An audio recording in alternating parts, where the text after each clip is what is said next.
আসসালামু আলাইকুম ভিউয়ার্স, সবাই কেমন আছেন? আশা করি ভালো আছেন।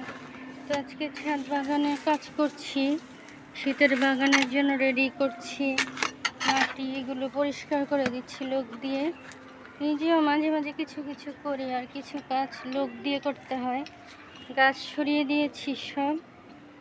আর তো এখন একটু ফাঁকা করে দিলে, পরিষ্কার করে দিলে ফলমূল শাকসবজি ভালোভাবে ধরবে। তো এদিকেও কিন্তু শাকসবজি ধরে আছে। এই যে এখন দেখি যে আরও একটা ধুন্দুল ধরে আছে এদিকে। ধুন্দুল কিন্তু খুব তাড়াতাড়ি বড় হয়ে যায়। আর এদিকে একটা কোথায় যেন ছিল, আছে দেখতে পাচ্ছি না ভিতরে।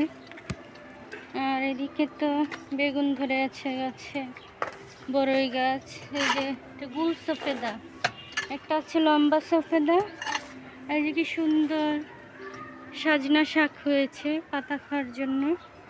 তো এই লাল জামরুল গাছটা এদিকে দিয়েছি, আর সাদা জামরুল গাছটা এদিকে, নিম গাছ, তারপরে এদিকে তো করমচা গাছ, নানান রকম গাছ। এদিকে কিছু গাছ দিয়েছি, আর এদিকে বেগুন গাছ আছে, ফুল এসেছে।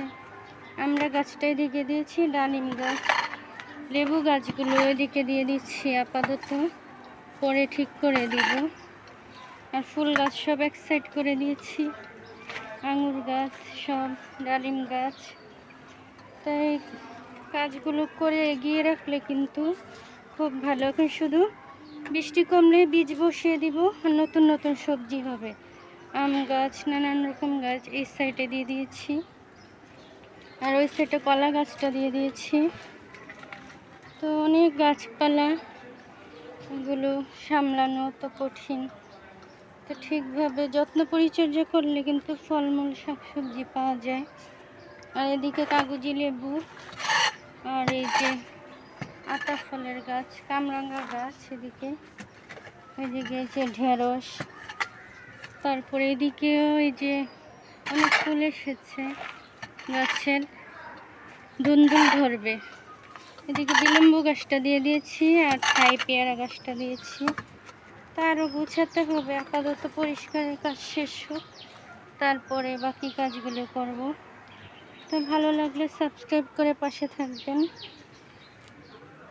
তো আজকে সারাদিনই এই বাগান নিয়ে গাছ এর কাজ দেখিয়ে দিতে হচ্ছে, অবস্থা খারাপ হয়ে যাচ্ছে।